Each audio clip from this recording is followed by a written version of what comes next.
ठीक है, तो अब हम स्टार्ट करते हैं with the functions of monosaccharides. जो हमने अभी मोनोसेक्राइड्स में ट्राइओसिस, टेट्रोसिस, पेंटोसिस, हेक्सोसिस, हेप्टोसिस सब पढ़ लिया अभी हमने। तो लास्ट में अब आ जाते हैं उसके फंक्शन। सबसे पहले फंक्शन में आ जाते हैं, these are intermediates of photosynthesis. जब भी फोटोसिंथेसिस होती है उस ड्यूरेशन में इनकी फॉर्मेशन होती है। काफी सारे ऐसी हैं जो बीच में बनती हैं, फाइनल में तो हमें पता है कि हेक्सोस बन रही है, ग्लूकोज बन रही है, लेकिन उससे पहले जो स्टेप्स आते हैं उसमें भी बहुत सारी शुगर्स हैं जो एज एन इंटरमीडिएट उनकी फॉर्मेशन होती है। दूसरा, एज अ फ्यूल, आप सभी को पता है फ्यूल का मतलब है एनर्जी। आपकी बॉडी को जो एनर्जी मिलती है वो शुगर्स का ब्रेकडाउन होता है, तो एनर्जी रिलीज होती है आपकी बॉडी के लिए। Third one, these R component of macromolecules.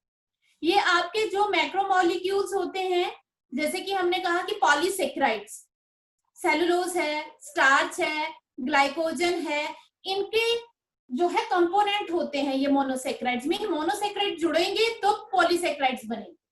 Next, building blocks. तो बिल्डिंग ब्लॉक्स में आपकी बॉडी के भी बहुत सारे स्ट्रक्चर हैं जो इन शुगर से बनते हैं, जहां पे शुगर्स ये एडअप होती हैं, और इवन बहुत सारे मॉलिक्यूल्स की भी फॉर्मेशन में इनका बहुत बड़ा रोल होता है। तो these are the functions of monosaccharides. अब हम स्टार्ट करते हैं our next topic, that is disaccharides.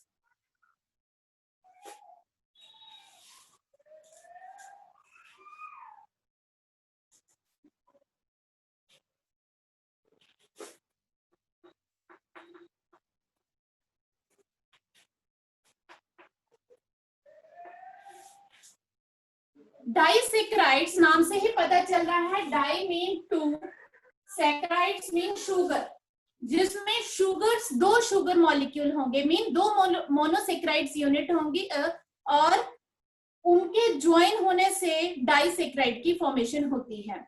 अब डाइसेक्राइड्स हमारी सेल्स में, these are the most abundant in our sales.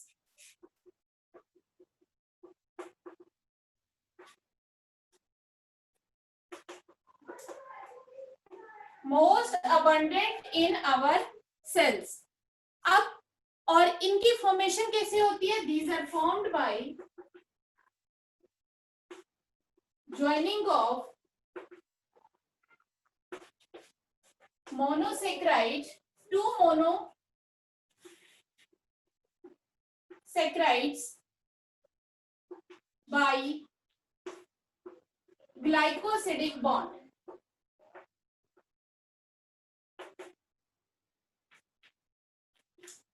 जब दो मोनोसेक्राइड यूनिट्स ग्लाइकोसिडिक बॉन्ड से ज्वाइन करती है तब इनकी फॉर्मेशन होती है। तो सबसे पहली हम डाइसेक्राइड स्टार्ट करते हैं, that is maltose sugar.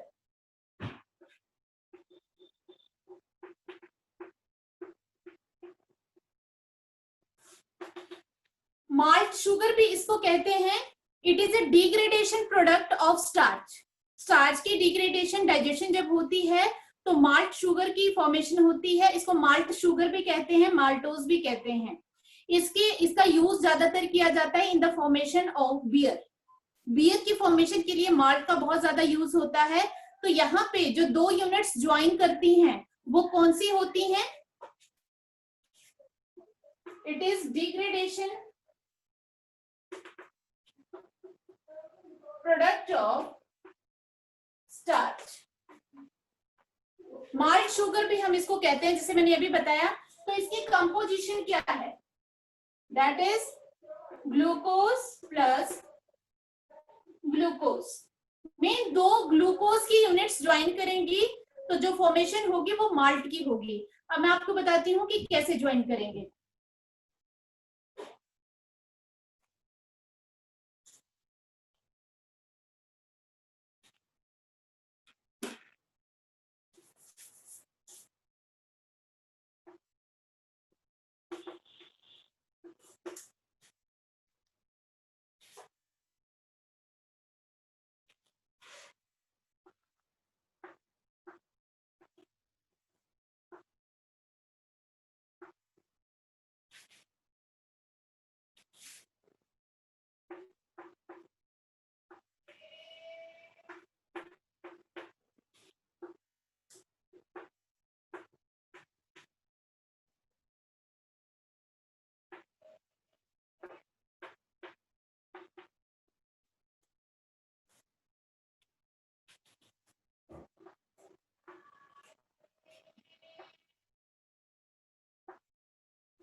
Glucose units हैं और 2 ग्लूकोज यूनिट्स आपस में ज्वाइन करेंगी। अब देखते हैं ग्लाइकोसिडिक बॉन्ड कैसे बनेगा।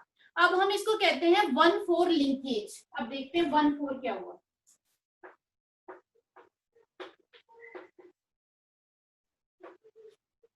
1,4 लिंकेज में क्या होगा? 1 2 3 4, ये 4th कार्बन है। 1 2 3 4, ये 5, ठीक है। तो यहाँ पे ये 4th है, ये 5th है, ये 6th है, ये 5th है, ये 6th है। नंबरिंग ध्यान रखनी है। 1 2 3 4 5 6 एंड 1 2 3 4 5 6, ये 2 ग्लूकोज यूनिट्स हैं। अब यहाँ पे 1,4, इसकी 1st कार्बन और इसकी 4th कार्बन, इनके बीच में लिंकेज कैसे होगी? इसका हाइड्रोजन और इसका OH ग्रुप, यहाँ पे 1st जो कार्बन थी उसका हाइड्रोजन और यहाँ 4th कार्बन थी उसका हाइड्रोक्सिल ग्रुप, ये यहाँ से रिमूव हो जाएंगे। That is water, H2O, removal of water. अब क्या हुआ? यहाँ ऑक्सीजन बची है, ये कार्बन ऑक्सीजन, यहाँ कार्बन। तो कैसे फॉर्मेशन हुई? अब इसका फाइनल स्ट्रक्चर मैं बनाती हूँ।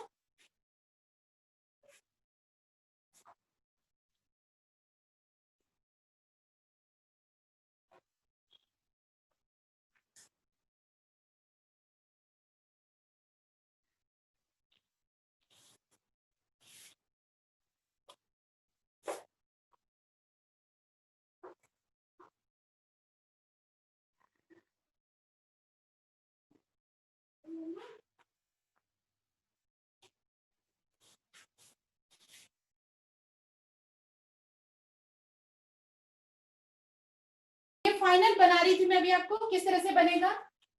देखो यहाँ पे ये कार्बन है, ये 1st, यहाँ पे कार्बन है 4th, तो यहाँ पे क्या होगा? यहाँ पे बच गई ऑक्सीजन,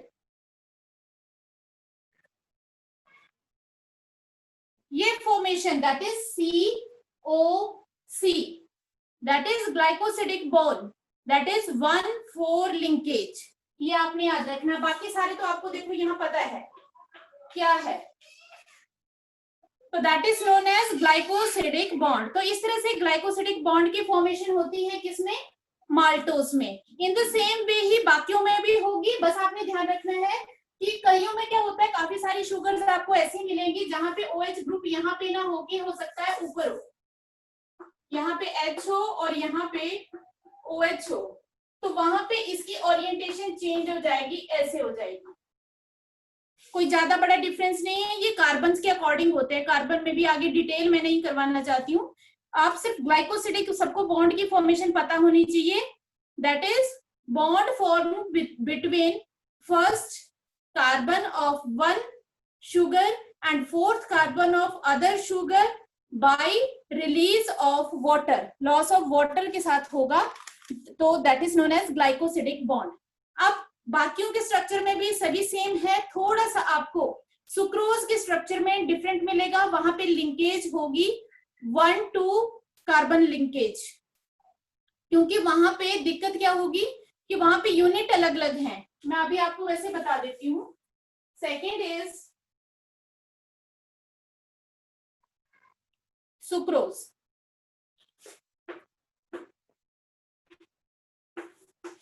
सुक्रोज शुगर, जिसको केन शुगर या टेबल शुगर जो हम खाते हैं, that is sucrose. Cane sugar या टेबल शुगर भी इसको कहते हैं। तो it is the product of photosynthesis, photosynthesis का प्रोडक्ट होती है सुक्रोज। तो इसमें कौन सी 2 यूनिट्स हैं जो इसमें ज्वाइन करती हैं?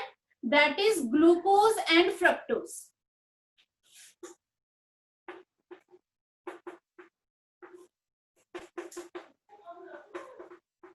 दो यूनिट ज्वाइन करेंगी तब सुक्रोज की फॉर्मेशन होगी।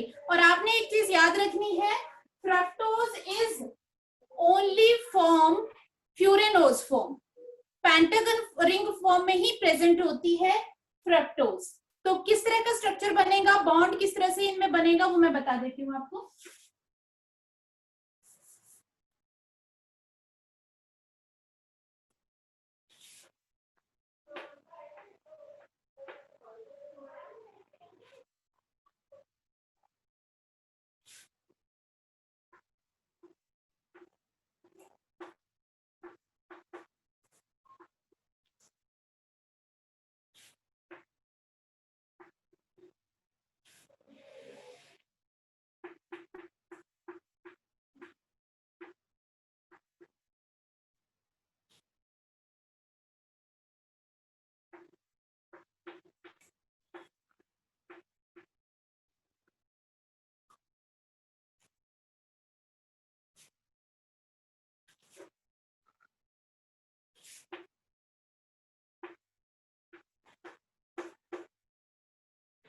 अब आपने यहाँ पे याद रखना है कि किस तरह से फॉर्मेशन हो रही है।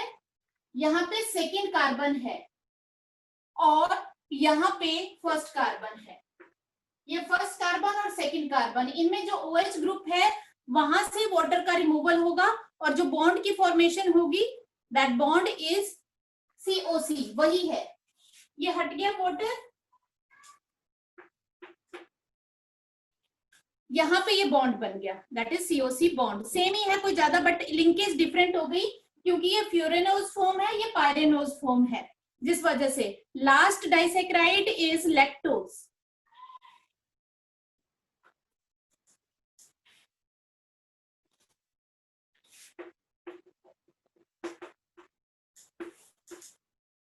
लैक्टोज शुगर को मिल्क शुगर भी कहा जाता है।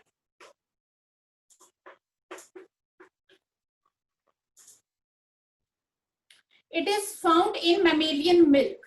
तो इसमें जो दो यूनिट हैं,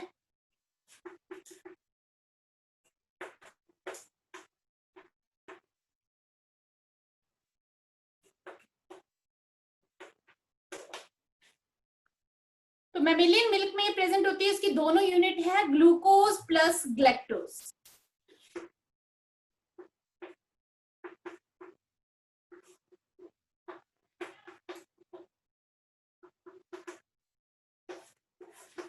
और ये भी कौन सी लिंकेज के थ्रू ज्वाइन करती हैं, दैट इज 1,4 लिंकेज।